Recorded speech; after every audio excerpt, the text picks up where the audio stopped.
My wife cheated with my best man at our wedding, but I got the last laugh. Now she's humiliated by her family. Hey, I'm a 28-year-old guy who was supposed to be in Hawaii right now for my honeymoon with Brenda, my 27-year-old wife. Brenda has beautiful brown hair, and I was so excited to spend my life with her. We got married yesterday, which should have been the best day ever, but things went horribly wrong. Right after we got married, I found out that Brenda had cheated on me with my best man just before we were supposed to say our vows. Can you imagine? We had a big 2-day wedding planned with a bachelor party one day, and the actual wedding the next. The rule was that Brenda and I shouldn't see each other at all during these 2 days until we met at the wedding altar. So, here's what happened. We both had our own parties at the same place, but in different areas. The groomsmen and bridesmaids could go back and forth between the two, but Brenda and I were supposed to stay apart. Both parties were really fun. We partied hard, had a lot to drink, and I even passed out at midnight. The next morning, I got up, got dressed, and was all set to meet Brenda's parents and go through with the wedding. But then, everything just fell apart when I learned about the cheating. It turned what was supposed to be my happiest day into a total nightmare. So, after the wedding ceremony, we all went to pick up Brenda's grandparents from the airport, and then we headed back for a big lunch celebration with our friends and family. Everyone was toasting to our happiness, and it seemed like a perfect day up until then. But then, things took a turn. I excused myself to go to the bathroom, and that's when I overheard a couple of janitors talking. They were gossiping about something shocking. They said they saw the bride, my new wife, making out with my best man in the restroom. One janitor was totally sure he saw Brenda in her wedding dress kissing the best man right there. The other janitor mentioned seeing the best man early in the morning in Brenda's room, and at first, he thought it was me, the groom. But obviously, it wasn't. I just stood there in the restroom, listening to all this, feeling shocked and heartbroken. When I finally stepped out, the janitors were super surprised to see me. They quickly left the area, looking really awkward. I looked around to see if there were any cameras in the restroom that could prove this, but there weren't any. However, I noticed a camera in the lobby outside the restroom. Driven by a mix of anger and desperation, I rushed to the room where Brenda had stayed the night before to find out more about what had happened. With the memory of the janitor's gossip still fresh, I spotted a camera outside Brenda's room. Hoping it might have captured something, I called our wedding manager. I asked him to get the recordings from both the camera near the restroom and the one outside Brenda's room. He seemed hesitant at first, but after seeing how upset I was, he agreed to help me out. I really didn't want to go back to the lunch where everyone was celebrating, but I also didn't want to make a big scene in front of all our guests. So, I went back to the table. Sitting there, I couldn't stop watching Brenda and my best man. They were chatting and laughing like nothing had happened. It was like a punch in the gut seeing them so carefree. I felt so alone. The two people who were supposed to be my closest allies on this important day had betrayed me. It seemed like everyone else was having a great time, dancing and enjoying themselves. They even tried to get me to join in. Noticing I looked upset and asking if I was okay, I just said I was tired and sat out. Then my best man had the nerve to ask Brenda to dance and she said yes. Watching them dance together, knowing what I knew, was unbearable. If only I hadn't overheard the conversation, I might have been out there dancing too, happy and oblivious. But there I was, feeling like my whole world had just flipped upside down. Seeing Brenda and my best man dancing together felt like a punch to the stomach. The more they laughed and moved to the music, the more I couldn't help but imagine what might have happened between them the night before. It was torture and I was trapped in these horrible thoughts, imagining all the ways they might have betrayed me. Just then my phone buzzed. It was a text from the wedding manager. He had the recordings. I quickly asked him to meet me in my room, away from the party and the painful sight of Brenda and the best man together. I hurried back to my room, my heart pounding. The wedding manager arrived shortly after with the footage. I thanked him, took the recordings and asked him to leave. I also told him to let anyone who asked know that I wanted to be alone. He nodded and quietly left the room. I locked the door behind him. My hands were shaking as I prepared to play the recordings. I knew that whatever I saw next could change my life forever. I played the footage from the wedding day, focusing first on the lobby outside the restroom. I watched as my best man entered the men's restroom. One by one others left and soon he was alone. It looked like he waited until the restroom was empty, locked the door from inside and then made a call, probably to Brenda. I braced myself knowing that what I might see next could confirm my worst fears. Seeing Brenda sneak into the restroom and then locked in there with my best man for nearly 10 to 12 minutes shattered me. During that time other guests tried to use the restroom, only to find the door bolted shut. Eventually the janitor had to come, tried knocking with no answer and then had to direct others to use a different restroom upstairs. When the janitor finally unlocked the door, Brenda rushed out as if nothing had happened. But to me, it was clear what had transpired. I was heartbroken, tears streaming down my face as the truth of their betrayal hit me. Driven by a need to know everything, I played the footage from the night before. It confirmed my worst fears. It wasn't just a momentary lapse, they had planned it. I watched them making out in the lobby on their way to her room, room, his hands all over her. The thought of what likely continued inside her room overwhelmed me and I broke down completely. Alone in my room, I cried uncontrollably, mourning the loss of the two most important relationships in my life on what was supposed to be the happiest day of my life. Meanwhile, my door echoed with knocks and my phone blared with endless texts and calls, but I couldn't face anyone. I just stood there, crying and cursing my fate, completely devastated. After sending the event manager to ask everyone to give me some space, the knocking finally stopped. But Brenda wouldn't stop. She kept texting me, trying to check on me. Overwhelmed and unable to deal with it anymore, I switched off my phone to get a moment of peace. However, I couldn't stay put for long. Restlessness got the better of me and I stormed out of my room, desperate for some fresh air and a change of scenery. When I stepped outside, I noticed that most of the guests had already left. Only a few family members remained, our parents, siblings, and some close friends. The best man had disappeared too. Brenda was there, crying, surrounded by her maid of honor and her parents who were trying to console her. As I approached, everyone turned their attention towards me. My mom came up to me, full of concern, asking what had happened. Brenda, however, stayed back, likely knowing what was coming next. I couldn't hold back any longer. In a moment of raw emotion, I looked straight at Brenda and said sarcastically, "I'm really enjoying the marriage right now." Her tears intensified, and as the questions started flying from everyone around, I turned my phone back on. Taking a deep breath, I showed her father the footage of Brenda making out in the lobby with the best man. The shock and disgust on his face said it all. It was clear to everyone what had happened. Without another word, I got in my car and drove away from the venue, leaving behind the chaos and the shattered pieces of what was supposed to be my new life. The event manager called me for the final settlement, and I asked him to take it from the bride, putting up a show at the venue. I don't know who paid the settlement and what happened afterwards because I haven't spoken to anyone since leaving the place. I drove off more than 200 miles to a remote countryside and have been staying here since yesterday afternoon. I left the venue in my wedding suit, so on the way I got rid of it and changed into my gym clothes lying on the trunk. My condition is just so pathetic. I haven't spoken to anyone. The last meal I had was my wedding lunch. I wanted to visit the pastor for the annulment process, but just don't have any motivation to move my butt. We had our flight to Hawaii this morning, and in the middle of all this chaos,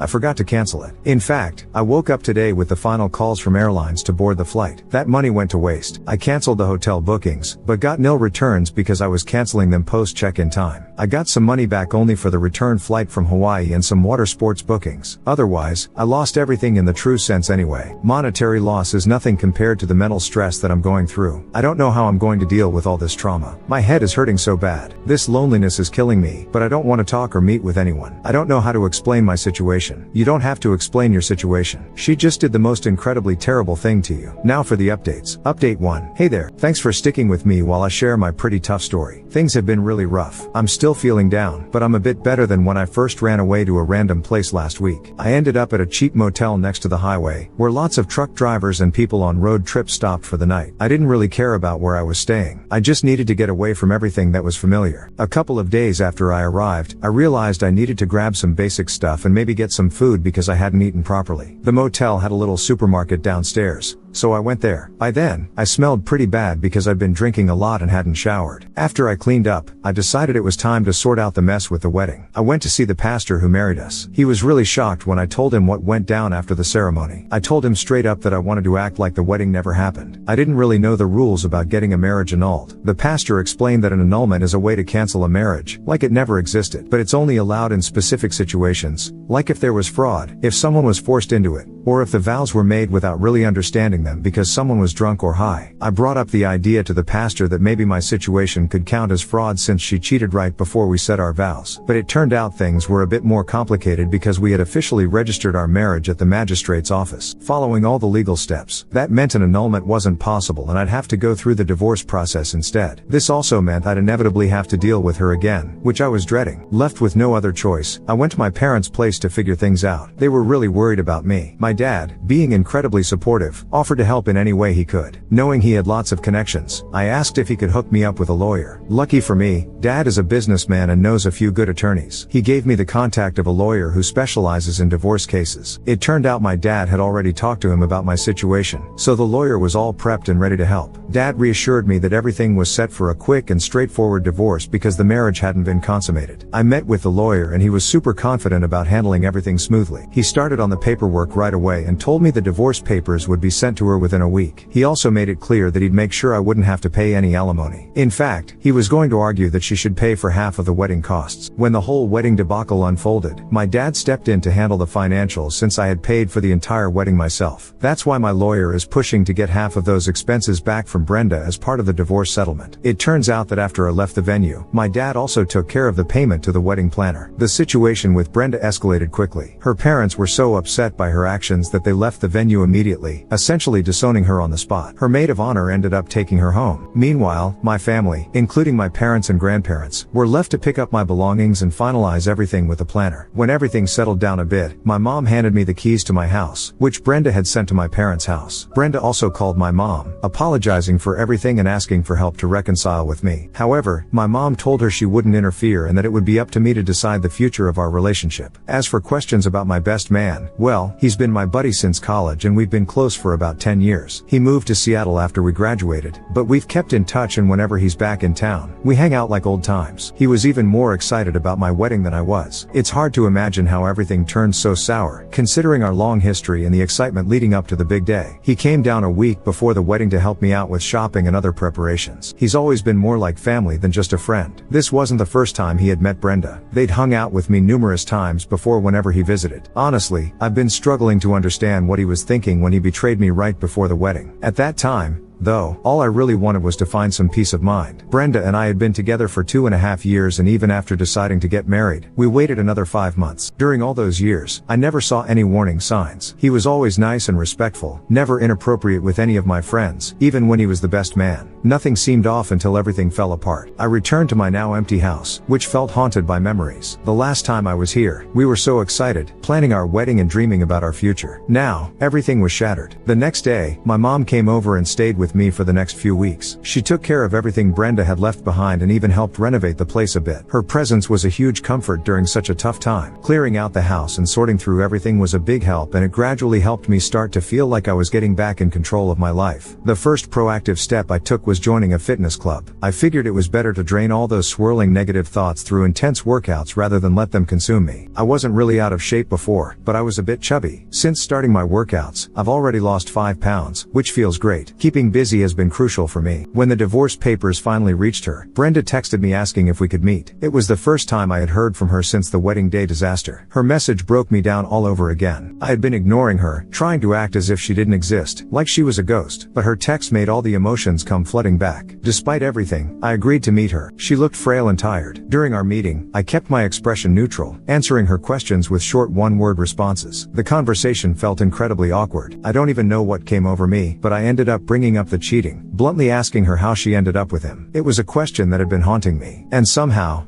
in that moment, I just needed to ask. Hearing Brenda's response was tough. She was clearly ashamed and broke down as she explained. She told me she had never cheated on me before and had never planned to. She wanted to stay loyal to me for life. But, she explained, when she shared her commitment fears with her bridesmaids, they shockingly suggested that she should have one last fling before committing to marriage. At her bachelorette party, her friends apparently told my best man that Brenda was looking for a final hookup before tying the knot. He responded casually, saying he was available, thinking it was all just playful banter. But that just set off something more serious between them. They started flirting, initially as part of the game in front of everyone else at the party. However, once they were alone, they couldn't stop themselves. Brenda told me that what was meant to be a bit of fun spiraled into them spending the night together. It happened while I was out cold from my own bachelor party. I'd gone to bed early since I needed to wake up to pick up my grandparents from the airport. Meanwhile, my best man, not yet ready to call it a night, went over to the bachelorette party. What started as a game turned into a full-blown betrayal. This revelation was a lot to process, making the situation even more painful and complicated. Brenda's confession and the unfolding of events left me questioning many things, even wondering if I should blame myself for having gone to bed early that night. But deep down, I knew that wasn't really the issue. After she finished explaining, Brenda looked at me with such sadness and asked if there was any chance we could try again to start over. I couldn't. I told her no. I could never trust her again, and without trust, there's no foundation for a relationship. It would be futile to even try. It's hard to admit, but this whole ordeal has made me bitter towards her, and I don't see that changing anytime soon. Maybe one day I'll be able to forgive her, but forgetting and trusting again is out of the question. She cried, and so did I, but I had to stay firm. In the end, she signed the divorce papers and sent them back to my lawyer. Now the divorce is final. I'm trying to move forward, taking it one day at a time. I'm focusing on my work, improving my skills, and keeping a close eye on my drinking, which had gotten worse during the divorce process. My mom thinks I should start meeting new people and dating again, but I'm not ready to jump back into the dating scene. For now, I just need time to heal and rebuild my life on my own terms. Update 2. Hello, everyone. I know it's been some time since my last update here. After my divorce from Brenda, there really hasn't been much to report. We completely lost touch after she moved out. She stayed with her best friend while our divorce was finalized, and that's the last I heard about her whereabouts. I decided it was best for my healing to block her on all social media platforms. As for the guy she had the affair with, my former best man, he disappeared from my life right after the wedding. The last memory I have of him is seeing him dance with Brenda at the wedding.